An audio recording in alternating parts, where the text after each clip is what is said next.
Assalamualaikum. Pembahasan kali ini kita akan mempelajari tentang otot tubuh manusia. Otot merupakan jaringan penyusun sebesar 35-40% dari massa tubuh manusia. Dengan adanya otot, kita dapat menggerakkan sendi dan tulang, sehingga otot termasuk ke dalam alat gerak aktif. Seperti yang terlihat pada gambar di samping, yang dimana menggambarkan kondisi otot saat kontraksi dan relaksasi. Nah, pada saat kontraksi, otot menjadi lebih padat dan pendek, sehingga diameternya pun membesar. Sedangkan pada saat relaksasi, otot akan memanjang dan diameternya pun mengecil. Ya, selanjutnya, berdasarkan gerakannya, otot terbagi menjadi beberapa jenis. Yang pertama, ada gerak otot sinergis. Gerak otot sinergis merupakan gerak otot yang bekerja sama sehingga menyebabkan gerak yang searah.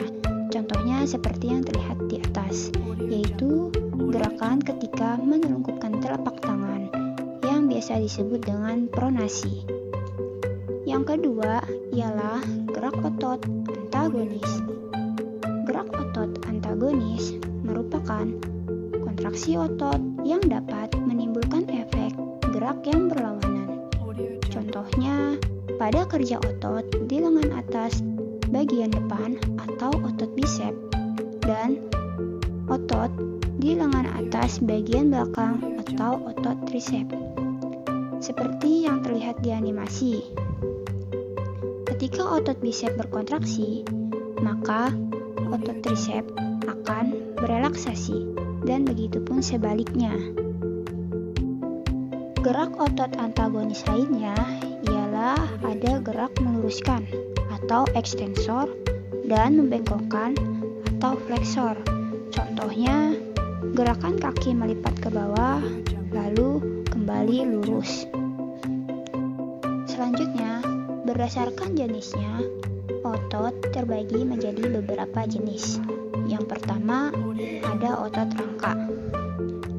Ciri yang dimiliki dari otot rangka ialah melekat pada tulang. Lalu, bentuk garis-garis melintang, sehingga dapat disebut juga sebagai otot lurik. Bekerja dengan kesadaran, sehingga diperlukan otak untuk memerintah gerakan dari otot tersebut. Dan otot tersebut cepat berkontraksi dan juga cepat lelah. Yang kedua ialah otot polos. Ciri dari otot polos ialah terletak di dinding lambung, usus halus, rahim, kantung empedu, dan pembuluh darah. Otot polos memiliki bentuk gelendong dengan satu inti pada tiap selnya. Otot polos bekerja tanpa kesadaran. Dan otot polos lambat dalam berkontraksi. Selanjutnya ada otot jantung. Otot jantung ini terletak di jantung. Otot jantung memiliki bentuk garis-garis yang menyerupai seperti otot rangka. Yang membedakannya, inti sel dari otot jantung ada yang satu dan ada yang banyak.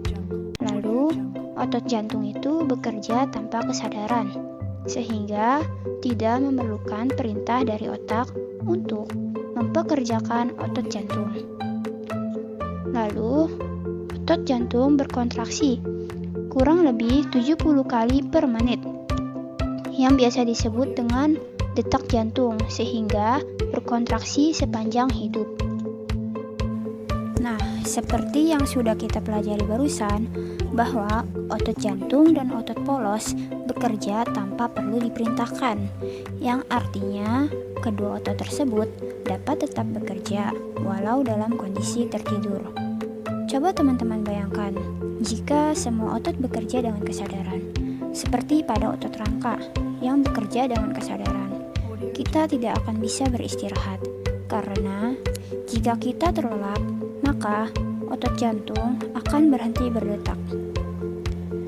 Allah Subhanahu wa Ta'ala berfirman, "Kami menjadikan tidurmu untuk beristirahat." Quran Surat An-Naba ayat 9.